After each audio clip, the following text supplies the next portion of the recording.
Good morning to all. যেটা আমি নিজে থেকে কালকে রাতে বানিয়েছিলাম, জানি না কতটুকু ভালো হবে। এখানে আমার সম্মুখে মাধব স্যার বসে আছেন, উনি ভুল ত্রুটি বের করতে পারবেন। যদি ভুল হয়ে থাকে আপনি আপনার স্নেহের ছাত্র হিসাবে মাফ করবেন।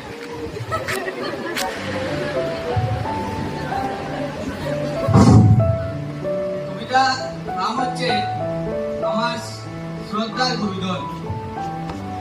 সমস্ত দিনটা যদি বলি শেষ হবে না আমার গুরুজনের মুহূর্তের কথা। কবিতার প্রথমে শুরু করছি প্রিন্সিপাল আইনুল স্যারের কথা। আইনুল স্যার হলেন এমন এক ব্যক্তিত্বের পাত্র, ওনার বক্তব্যের দ্বারা মোটিভেট হয়েছে অসংখ্য ছাত্র।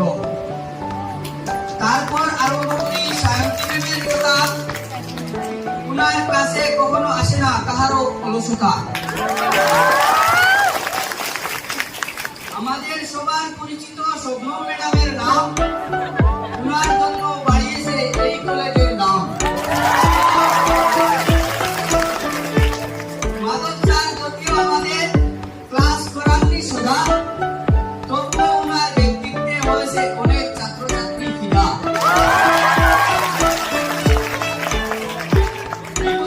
আমি আজ জয়নাল স্যারের কথা। ওনার এডুকেশন এন্ড সাইকোলজি পড়ানো আজও মস্তিষ্কের কানায় কানায় ব্যথা। যখনই আমাদের মনে আসে জুবাইর স্যারের নাম, তখনই মনে হয় ওনার এই লম্বা ক্লাসের কাম।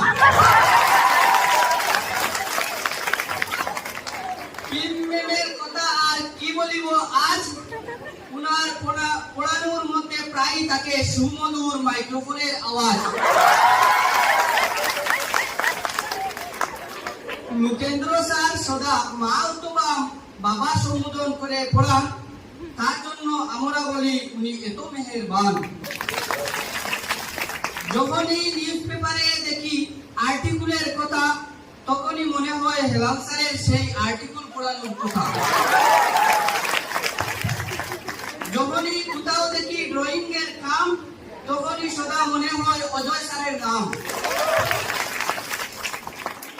যদিও মেনুলা ম্যাডাম এবং রাবিয়া ম্যাডামের ক্লাস করিনি কখনো, তবুও উনাদেরকে জীবনে রাখিব স্মরণ।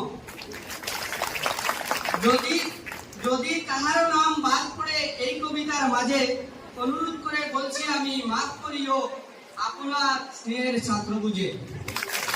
Thank you.